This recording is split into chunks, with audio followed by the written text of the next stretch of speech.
Здраво, дечки! Јас сум Кирил и денес ја возиме новата Toyota RAV4.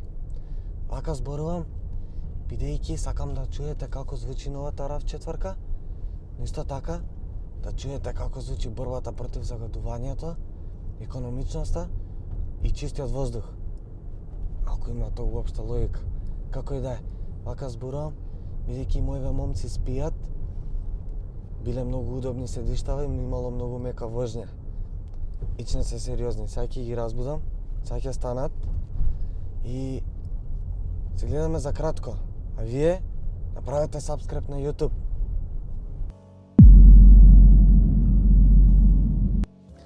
Ова е новата Toyota RAV4. Ова е петата генерација на RAV и втора генерација на RAV4 која што нуди хибриден погон. Знаете Toyota какви модели нудат околу хибридниве погони, не мора да ви објаснувам колку се добри во овие електрични автомобили.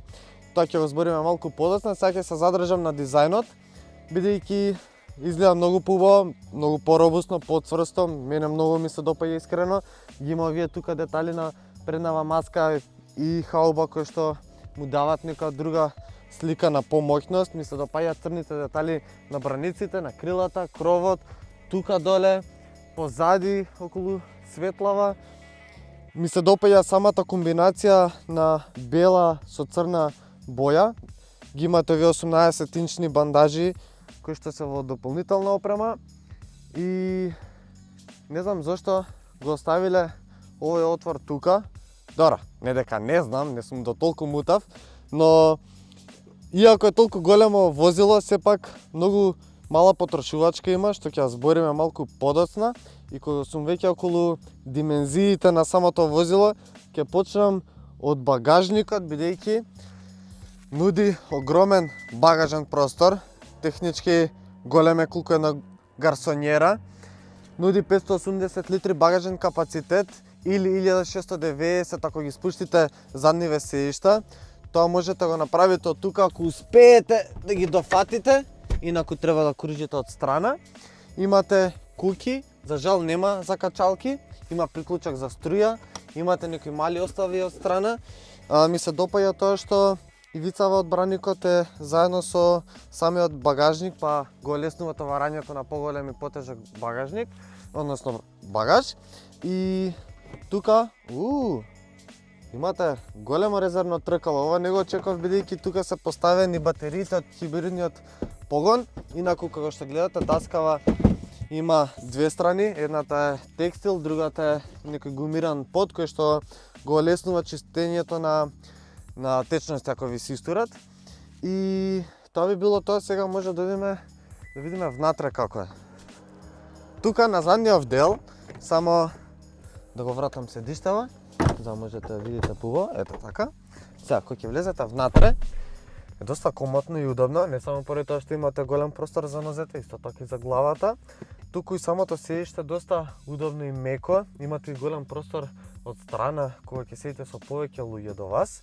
На средниот дел е доста комотно исто така, не е превисоко седиштето, имате простори за нозете и за главата и тука. Можам да се возам на подолги релации. Инаку тунелот не е превисок, не е ни преширок, ама е доволно голем за да ги ставите нозете на него и да не се пречите од страна. Дури можете и да ги спуштите од страна и пак да не пречите со другите патници. Инаку на средниот дел има два отвори за струја, USB портови, имате отвори од вентилацијата. За родителите е битно тоа што се доста лесни достапни ISOFIX кукиве. Го леснува поставувањето и самите врати, бидејќи се отвара доста широко и се доста големи. Инаку имате наслон за раката со две остави за шишиње, имате некоја мала остава и тука во вратата. Исто така, малце не ми е јасно, има една остава само кај со возачкото седиште, кај возачкото нема. Има кука тука горе и ми се допаѓа тоа што вратите се направени да се отвараат целосно до доле, се спуштени целосно до доле, што помага особено во оние влажни денови кога има премногу вода, кога е премногу прљаво и кога го нема овој дел, лесно ги валкате ногавиците, што искрено многу ме нервира. Така да, ова е еден голем позитивен детал. Се годиме напред. Прво, многу ми се допаѓаат седиштава и тука, бидејќи се доста комотни, удобни, но и самиот нивен спортски дизајн доста цврсто ве држат во кривините. Втора, ми се допаѓа самиот дизајн на интериеров. Има доста меки и квалитетни материјали и горе, и нешто надоле, и тука од страна. Ми се допаѓа тоа што искористиле гумени материјали на овие тркалца и копчиња. Исто така и на внатрешниот дел од рачките, што ги прави малку попрактични. Кога сум околу практичност, имате голема остава тука во вратата. Има голема остава и тука кај наслонот за раката со два USB порта. Исто така USB порт имате тука доле и 12 волти приклучак на струја. Имате остава за телефонот каде што има бежично полнење. Имате две остави за шишињата. Дури Toyota направиле мала остава тука на овој дел и тука кај возачот, што е многу добро. Инаку имате 7-инчен екран кој што има своја навигација. Не е најдобра, искрено, сум видел многу подобри од неа.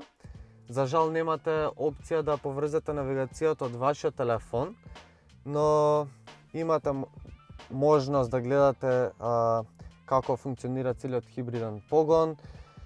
И самиот систем функционира солидно, не кочи, доста е брз, доста е респонзивен.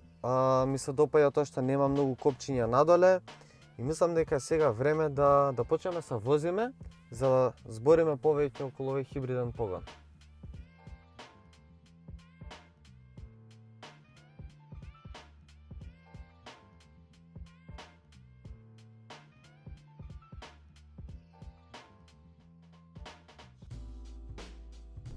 Ова е ексклузив ниво на опременост, едно од повисоките, поопремените нивоа. Тоа значи дека имате кожни седишта, кои што ги видовме пред малку, имате двотонска боја надвор, исто така имате многу системи, од кои имате систем за автоматска кочница, систем за задржување на автомобилот во лента, имате погон на сите 4 тркала, имате систем кој препознава пешаци и велосипеди и уште многу други работи. Целиот пакет чини 39.000 евра. Да, знам дека на прв поглед тоа звучи како многу пари. Реално добивате многу опрема за тие пари. Плюс на сето тоа го имате и хибридниот погон. Но не само опременоста, туку чувството кое што го добивате со секое возење на RAV4 е многу добро, многу убаво, многу модерно. Ве прави да сте повнимателен, поразумен. Се чувствувате убаво, барем јас се чувствам убаво, бидејќи знам дека помагам во борбата против загадувањето. Знам дека секој пат се трудам да имам што е можно пониска потрошувачка. Всушност секое возење на RAV4 ве предизвикува сами од себе да направите да имате што е можно пониска потрошувачка. Искрено јас деновиве успеав да ја симнам до 6 литра потрошувачката, што е одлично за едно вакво големо возило кое што тежи 1800 килограми. Има 2500 литарски бензинец под хауба, кој што работи заедно во комбинација со уште два електрични мотори, едниот на предната оска, другиот на задната оска, и вкупно произведуваат 222 конски сили, што се перформанси многу добри. Забрзувањето од 0 до 100 трае некои 8 секунди, што е супер. Да, не се спортски перформанси како некој спортски автомобил, но за едно семејно возило, за еден семејен теренец, сепак се одлични бројки. Инаку управува многу добро, многу е прецизен. Иако за едно вакво големо возило се очекува некое клатење во кривини, сепак го нема толку многу истакнато. Затоа секако помагаат и системите, особено системот кој што секогаш испраќа повеќе моќ на надворешните тркала. Со тоа ги поминувате многу побезбедно и многу побрзо кривините. Имам една замерка кај RAV4, тоа е CVT менувачот. Не само тука, знаете дека секаде, во било кој друг автомобил, не сум фан на овој менувач. од причина што не можам да се навикнам на неприродната бучава. Дефинитивно Toyota го има најдобриот CVT менувач, но сепак е потребно време да се навикнете на ваквиот начин на функционирање.